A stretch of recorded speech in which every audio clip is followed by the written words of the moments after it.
Have you ever thought about starting your own podcast? Have you ever had questions like, how do I record an episode? How do I get my show into all the apps people like to listen? Or how do I even make money on my podcast? Well, the answer is really simple. Anchor. Anchor is a one-stop shop for recording, hosting, and distributing your podcast. It's 100% free and very easy to use. Anchor can even match you with sponsors who want to advertise on your podcast. That means you can get paid right away. Check out Anchor.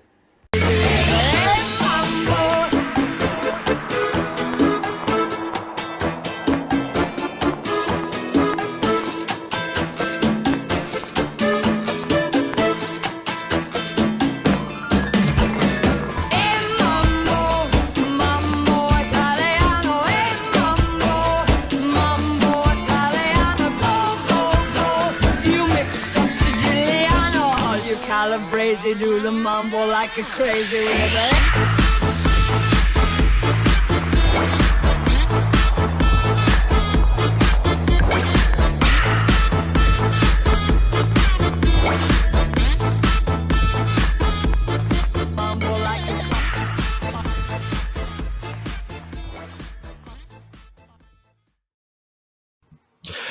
Welcome, everybody, to the Italian Gamer Joe podcast. I'm your host, Joe, also known as the Italian Gamer Joe on YouTube, Twitch, and most social media channels.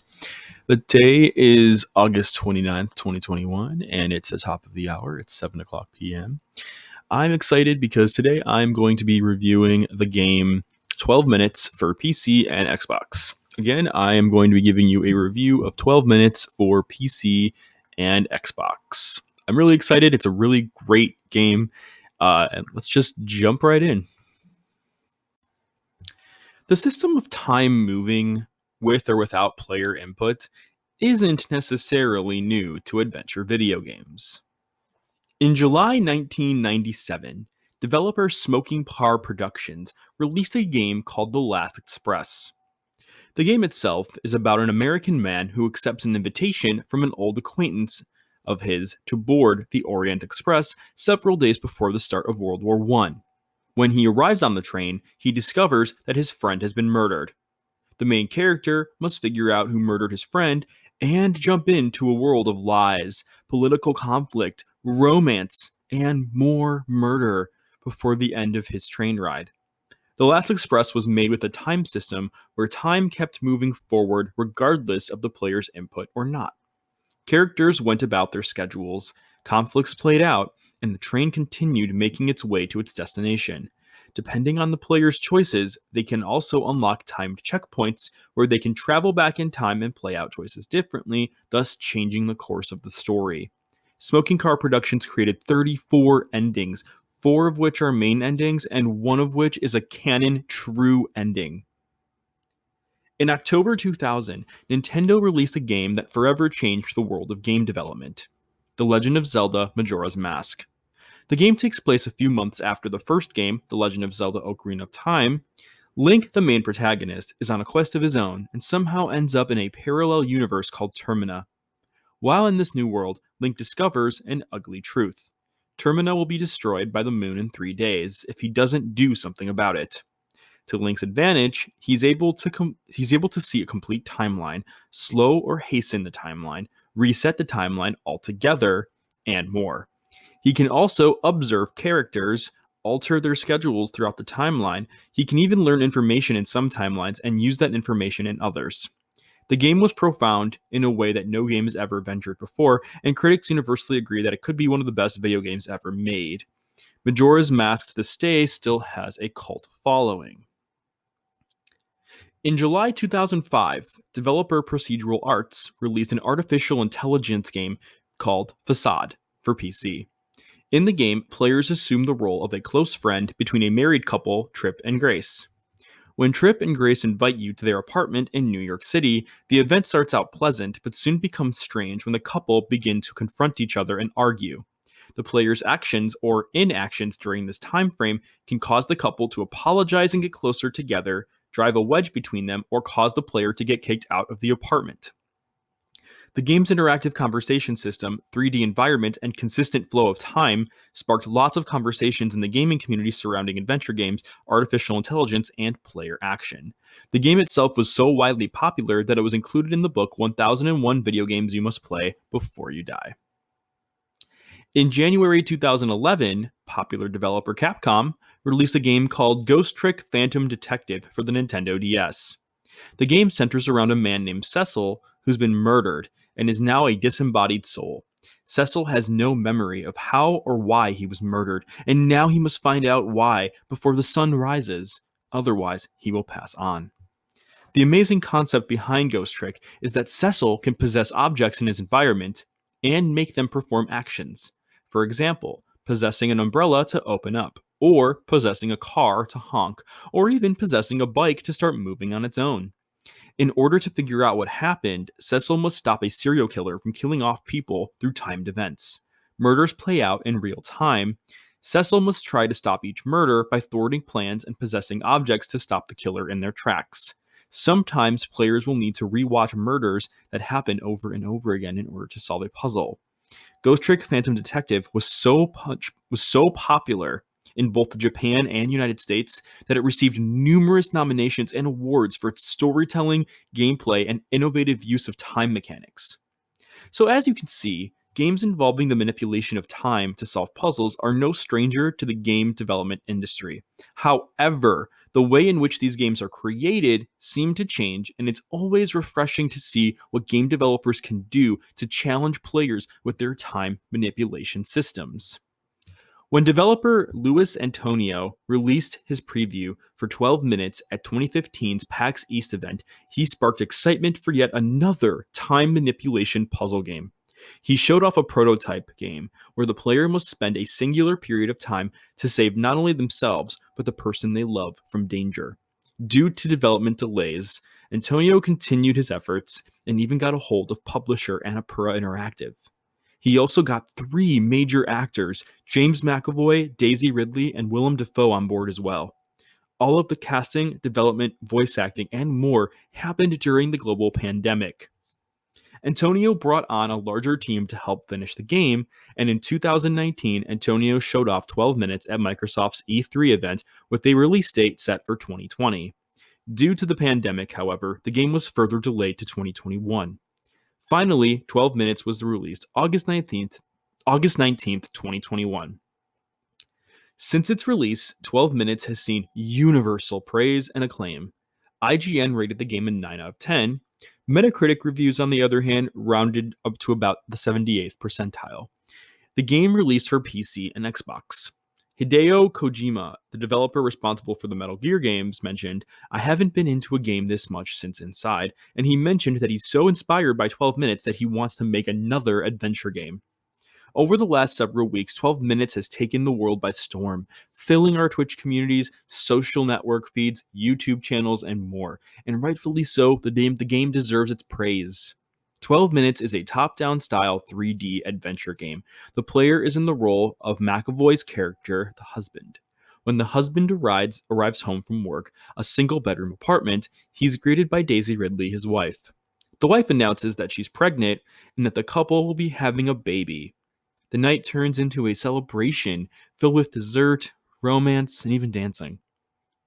All of that, however, comes to a close when Willem Dafoe's character, a cop, and I'm using air quotes, cop, arrives and arrests the wife, accusing her of a murder that happened 8 years prior to the events of the game. The cop's antics, however, do not seem conventional, hog-tying the wife, kicking her, demanding evidence, and ultimately, and tragically, killing the husband by strangling him to death. All is not lost, however. The husband regains consciousness. He's back in his apartment. Time has gone back 12 minutes, and he's now able to relive the final moments all over again. It's now up to the husband to figure out if his wife is accused of murder, work through dialogue, puzzles, and use the information he's discovered to see if he can stop the time loops. One of the amazing features about 12 Minutes is that players are forced to use unconventional means to solve puzzles, including killing their players, interrogating their own partner, and tearing their apartment down left and right, looking for evidence to solve this murder case. The game doesn't penalize the player at all, other than resetting the time loop on failed scenarios. The husband's injuries and deaths are never sustained, and he's always back to normal again in each time loop reset. This gives the player ample time to fully explore their environment and embody the husband's character. The average play length for 12 minutes is 6 to 8 hours to complete, with 3 official credits rolling endings and multiple non canon endings that do cause time loops. I think what makes 12 minutes such an interesting game is that the storyline and the controls of the game make it very, very incredibly easy to learn the different scenarios and get better. For example, if the player clicks a mug, the husband puts it away in his inventory. Click on the wife, and dialogue options appear. Take an item out of your inventory, and the husband knows exactly what to do with it. The game really makes it easy and natural playing as the main character, and instead of fighting the engine trying to learn the mechanics, you already feel like you're part of this world, and you're doing natural solutions to solve these puzzles. I have to give a lot of credit for that kind of logic and puzzle solving. It's really natural, and developer Antonio must have done a really good job with QA and testing and testing and testing in order to make this possible. Overall, I believe that 12 Minutes is a very unique adventure game in its own way because of the storyline and the way that the mechanics of time are being used within these situations. Whenever you pause the game, you see a representation of how much time you have left in the form of a pocket watch. The player can easily go back and forth between these scenarios, and you can easily see how much time you have left. However, and I don't know if this is by design, but Antonio did not include any sort of timeline.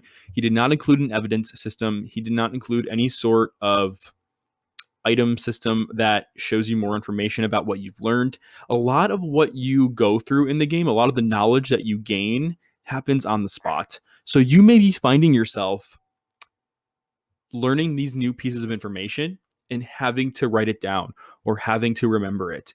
For example, at some point in the game, you will find a phone number. And unless you're good at memorizing phone numbers, you may need to write the phone number down in order to remember what that phone number was. Another example I can give you is in the game, there is a scenario in which you have to prove a character that you're stuck in a time loop. The only way to do so is to remember certain situations that happened during previous loops and then use that as evidence to convince another player in the game that you are in fact in a time loop. The game uses puzzle solving in very intricate ways, and it really causes the player to have to really think hard, remember things of their own. It really truly feels like you are embodying the husband and that you are stuck in a time loop. You don't have the time to go into a evidence system or a knowledge base. You literally just have to do and act within the best way you can. And that's what I find so unique and refreshing with the 12 minutes is that it's very much a game that's about thinking but also doing. You will find yourself doing and being compulsive. You will tear down the apartment. You will try every action you can possibly think of. What makes this game so unique is that it's a blast to watch. I feel like Antonio is the kind of developer that maybe enjoys watching other people play video games or that enjoys people watching other people play video games. I get the impression that he perhaps watches a lot of Twitch streams because when I myself have streamed this game on Twitch, the audience really engages with the scenarios. People throw out ideas as if it's a platform, and then it's fun to see streamers like myself or like others take these ideas into account and do them on screen and then see the good or bad that happens from it. It's a very interactive and very refreshing experience that's it creates this whole platform where the player is playing the game, but then others are watching and they're also throwing ideas at you to help you. It's almost like an escape room or almost like a team building experience. And even if you're just playing solo, trying to see the gears like turn in your head and trying to see those opportunities as they arise. It's really cool, and it really emphasizes the whole concept of adventure games making you a more smart person, or adventure games teaching you something new. And that is one of the reasons why I love adventure games in general, because of how effective they are at teaching you something new through storytelling, through puzzles that you're solving, and so on and so forth. The whole time system in 12 minutes is also very different than other games I've mentioned in the beginning of my episode, because the reset of time happens so quickly and in such a natural way that every time a loop happens or every time a reset happens, you don't really feel upset by it. You just feel like, okay, that's something I tried. I learned something new from it. I got some new dialogue. Let's just get up and try again and try again and try again and so on and so forth. And you just keep learning. And the game really does a great job at this trial and error scenario. Sometimes video games fall into this situation where people do not appreciate the trial and error scenarios. They feel like they might be getting gameplay from an unfair system. I don't feel that way with 12 minutes. I feel like it's intentional with 12 minutes. I feel like Antonio intentionally designed the game to put us into the husband's shoes, to embody the husband, to make us feel frustrated that we didn't have enough time to do this specific thing, or that we thought it was over, but now there's another loop, or that we thought the plot twist of the game was good, and then all of a sudden we're still in the loop. There's so many scenarios here going on, and I think it was intentional that Antonio wants us to feel that trial and error. He wants us to feel that frustration. He wants us to go through that loop and think to ourselves, wait, but I thought I did it right. Or wait, there was something else I didn't do. Or wait, there's some more dialogue I did not get the chance to address with my wife yet. Or wait, is there something that I didn't do right? And going through these loops over and over and over and over and over again, it's so refreshing. And watching myself do it and watch other players do it is such an interesting experience, because everyone thinks differently. No two people think the same. So when you're watching, when I'm watching myself play it, or when I'm watching other friends of mine on streams play it, it's so cool seeing that, for example, one person might go the interrogation route first, where another person might just go the item route first and just be hands-on with items and mess around with things. It's so cool seeing how different people react to situations and how different people think in certain situations that get them from point A to point B. And it all drives home this idea that no two people learn the same thing by doing the same thing. Everyone learns their own way. Some people are more hands-on, other people are better listeners. Some people talk to characters first, other people look at items first. Some people decide to mess around immediately, where other people want to explore a little bit. It's amazing to see that 12 minutes is the kind of game that sparks this level of engagement and does it in such a natural way that you're not even fighting the game mechanics. You feel like you're the husband. If you use an item, you are immediately in the mind of the husband and you're not thinking twice about it. It really puts this level of engagement into the game so well that it feels like you're inside this living, breathing world. Antonio had a larger idea planned out for this game. He wanted it to be a full 24 hours, and he also wanted the game to take place in a neighborhood.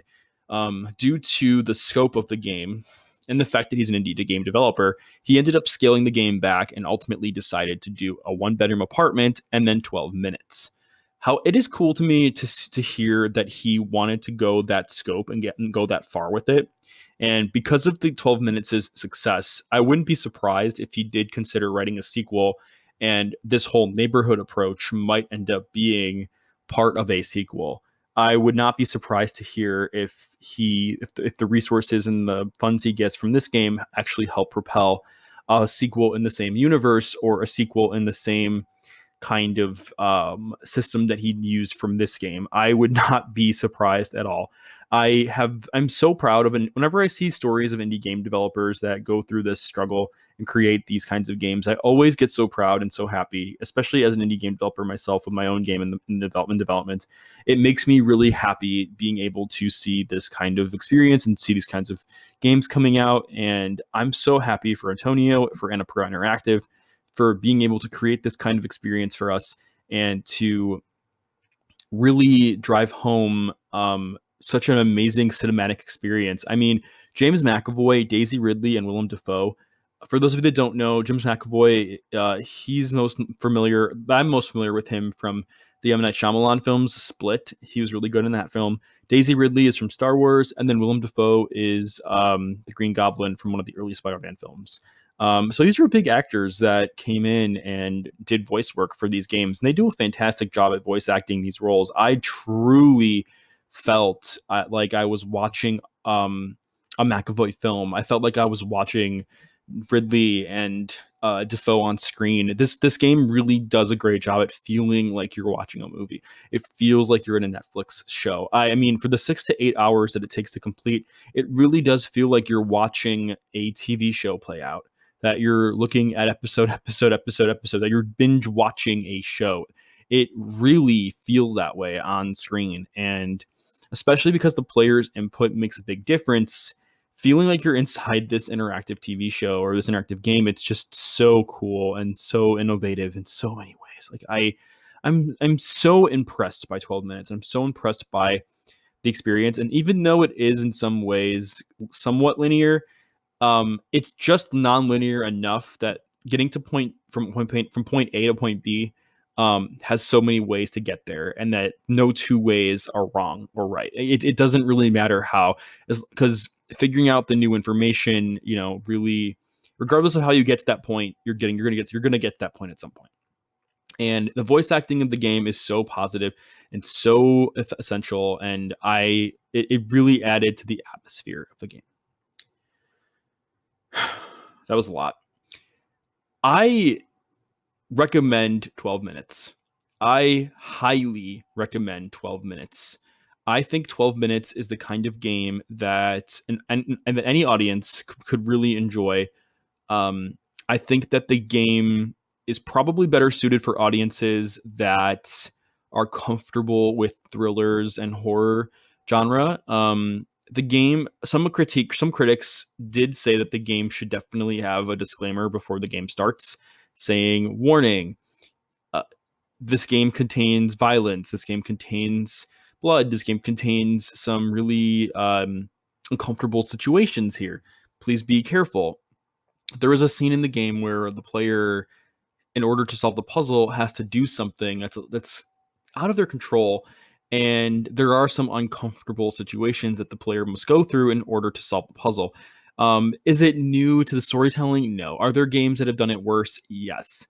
I think the game should probably update themselves. I think Antonio should probably update the game and include a disclaimer at the beginning just to say, hey, there are some uncomfortable scenes in this game. Please view this at your own risk. Viewer discretion is advised, similar to how TV shows do it, like American Horror Story, for example. I think that would be really helpful as well. Because there were some uncomfortable scenes.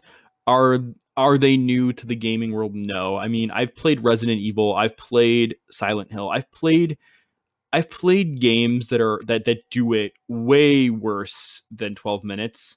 However, I still think that a disclaimer of some sort should still be in there. Other than that, though, I really don't have any other critiques for 12 minutes. I will say that the 3 endings you can get in the game left me wanting more. Whenever I play games like this that involve time manipulation, a lot of them seem to have the same general ending, which is something somber or sad. And 12 minutes is they don't shy away from that. It's the same concept. A lot of this game definitely will not.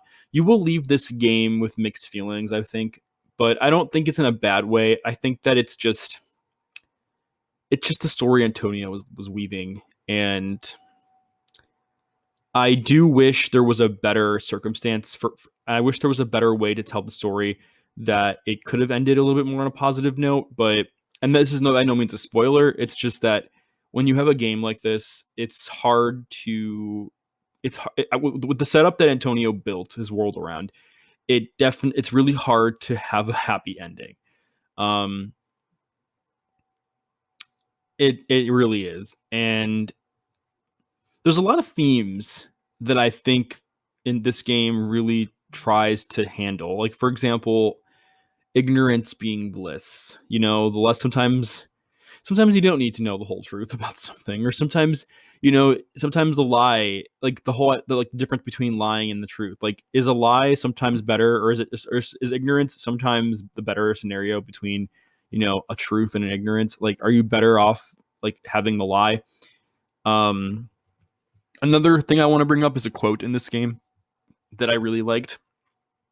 The quote is, "For it is only by forgetting that we ever really drop the thread of time and approach the experience of living in the present moment, so elusive in ordinary hours." It's by Michael Pollan. I can't pronounce it, but I'll say it again. "For it is only by forgetting that we ever really drop the thread of time and approach the experience of living in the present moment, so elusive in ordinary hours." I think what makes this quote very effective is that there's more than one way to interpret it, and if you play the game 12 minutes for yourself, you might interpret it differently. And that's what I think that is what separates a game between being just a video game and being art. And I think that 12 minutes profoundly steps into the artwork category, because you can leave this game with different feelings. You can leave this game with different with different ways of interpreting it, and I think that anyone leaving this game will definitely have a different opinion about it. Going back to the quote, however, "For it is only by forgetting that we ever really drop the thread of time and approach the experience of living in the present moment." You ever like go to work and you see this meme online where it's like, "I went to work today and I worked 8 hours and I checked the clock and it's only been 5 minutes." This quote reminds me of that it's only by forgetting that we ever really drop the thread of time and approach the experience of living in the present moment. When you're not doing, when you're really engaged in something, you are forgetting that time is passing, and you are doing so much that you are living in the present moment. And then you look up and you're like, "Oh my gosh, it's been 4 hours already," or "Oh my gosh, it's been a whole day already." And it's funny because you're not conscious about the passing of time, and you're just living in that present moment. Um, I think there's a lot to say about that quote, and it's such an interesting quote, because I think a lot of people tend to focus on time a lot. People seem to focus on their schedules, or when something is due, or about the future, or about the past, about so many things, so many anxiety, so many things in their lives, that they never really just forget about those experiences for a moment and just live. Just live in the present moment. Just live. And that is one takeaway that I took from 12 minutes, that, as someone like myself that suffers from anxiety, I do have that problem. I do have that anxiety with time. And I think one of the lessons that 12 minutes has taught me, after playing it, is that I really need to start living in the moment more. I really need to start not having all this anxiety all the time with what could be, or what I'm missing out on, or who I am and who I'm not. I think the game has forced me, since playing it, to just be, and that it's okay to just be me right now in this present moment, this current version of who I am, and that it's forced me to accept myself in ways, and accept the choices I've made, and accept who I am, accept that there are some things that you just can't change or can't control in your life, and that is okay. As long as you pick up yourself and you learn from your mistakes, and you don't find yourself obsessing over the past, that's really all you can do, because it is only by forgetting that we ever really drop the thread of time and approach the experience of living in the present moment. It's it's such a zen thing, but it's such a beautiful quote, and I really really enjoy it. And I have to give Michael Pollan a lot of credit for creating that quote, because it's so beautiful. And I mean, I got to give 12 minutes a lot of credit for making that quote more conscious for us. This game definitely tells a very interesting story, but the takeaway, which is that quote, really is appropriate and effective for the game. And I have to give the developers credit for that, for making that very clear. I walked out of this game with a whole new change in perception of myself and my life and what I want to do with my life, and it's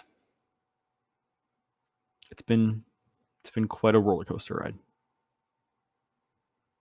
And that is my full analysis of 12 minutes. In the next section of my podcast, I will do the concluding thoughts, and that will be it for this week. So tune in. So that was quite a journey. I am so excited to finally finish off the show by giving you my final thoughts surrounding 12 minutes. It's a great game. I have to give Luis Antonio so much. I got to take my hat off to him to give him all this credit for such an amazing game that he made. And if it's your first time hearing of this game, I highly recommend that you either buy the game for yourself on Steam or on Xbox, or I recommend you check out my YouTube channel, Italian Gamer Joe, and watch my 3-part playlist of me walking through 12 minutes and checking out my live commentary, and it's always a good time.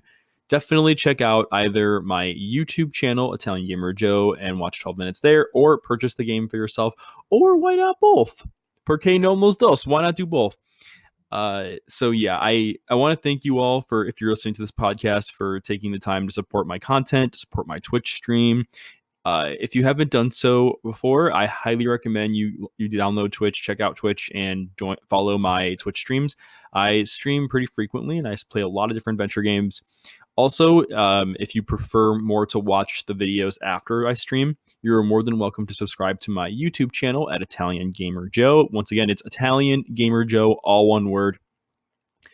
I really, really enjoyed 12 minutes. I thought it was a great game. I thought the game design element of it was just spot on, beautiful, and I really recommend this game to audiences that enjoy thrillers and horror type games.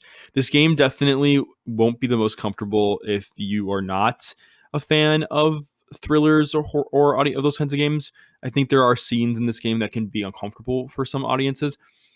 However, I still think it's a great game. I think it's like watching a Netflix show or movie. I mean, it's so good. And like I said before in the beginning of my review, while this gameplay system of time manipulation isn't exactly new, the concept and the engine of the way the time is handled is done very innovatively and done very well. And it's definitely effective and appropriate. And it really gives the adventure game genre a whole new concept to work around and play with. And I got to give Antonio lots of credit for taking the time to really make his idea come to light, because there are so many indie games out there that are still in development hell, that are still going through these processes, and Antonio was able to do it. He was able to get his game out there, and he was able to show off a really innovative experience that told the story from start to finish, and it had a theme. I loved this game. I love 12 minutes, and I highly recommend anybody that's interested in those types of games to go check it out. It's worth your $20. This is a long adventure game, which is even cooler. I mean, you will definitely get 6 to 8 hours of gameplay from this experience. Unless you're using a walkthrough or unless you're having like friends help you, you will definitely get your money's worth. You will definitely get a great experience out of this. In my playthrough, I beat it twice, so I think I spent well over maybe 12 to 14 hours on it, just because I was trying achievement hunt. So, I mean, with my Steam account. So it's a good game. You will definitely get your money's worth for the price you're paying. I highly recommend it. I cannot recommend it enough. Definitely get 12 minutes.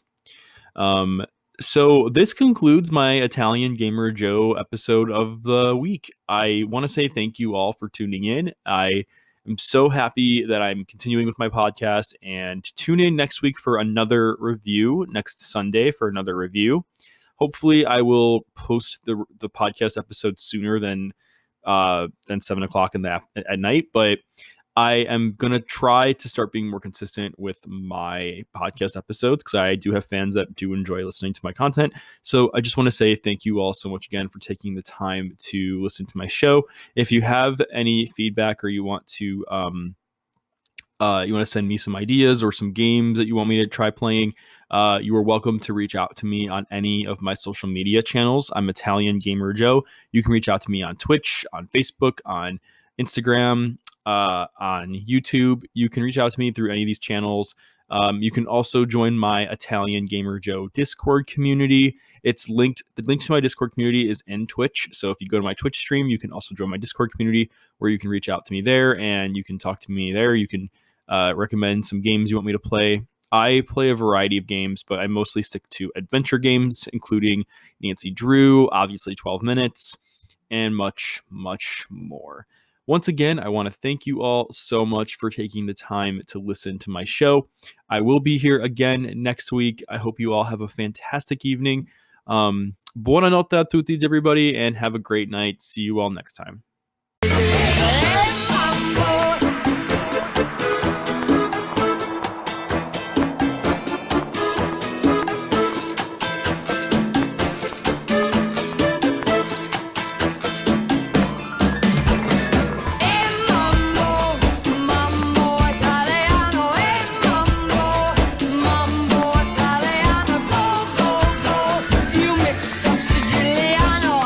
Calabrese do the mambo like a crazy rhythm.